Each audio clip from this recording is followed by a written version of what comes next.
Nigeria has come into the limelight under President Trump. I mean, we've absolutely seen, for a different reason. For a different reason. But we've also seen that move from what will have been a crucial confrontation to a crucial collaboration, primarily because of President Tinubu's style of leadership, working from the back and reaching out and making sure that rather than confrontation with America, we can have the collaboration. Well, you've had a level of confrontation, not just in the Oval Office, but also when we saw the airstrikes that took place on the Christmas Eve. Yes.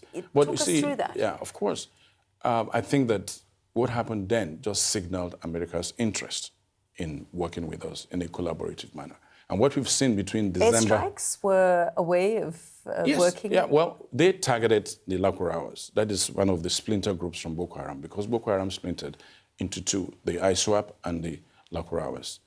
And they targeted the Lakurawas to dislodge them. But beyond that, we've not had any other strikes. What we've had is the support, logistics, supplies of even American boots on ground to help with advice and also support logistics. And yet we have seen a suicide bombing even as the president was making his way here. Yes. We killed 23 people. Unfortunately so. But then you've also seen the quick response. The president has said that Nigeria will never surrender to terrorists. And what happens really is this. Once the counter-insurgencies are on the increase. Once you decimate the havens, the ungoverned spaces where these terrorists stay, they move. And you're seeing that movement to the north-central part because they are being flushed out. So this kind of spirited attacks occur. But as we speak, the president has directed our service chiefs, top military brass, they are on ground. And just overnight, they dislodged in Borno State, and they've already taken out 67 of the leaders of the terrorist gangs. I also want to draw your attention to the fact that the Trump administration talked about Christian minority groups being targeted.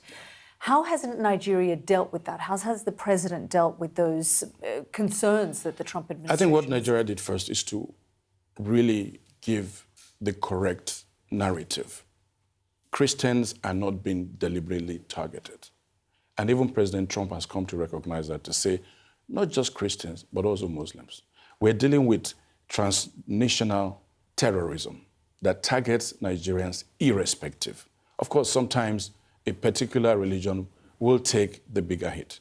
And I think from the Sahel region, from the breakdown of law and order in Libya, with 4,305 kilometers of borderline that is porous, from the flow of arms, trafficking, etc., Nigeria is challenged.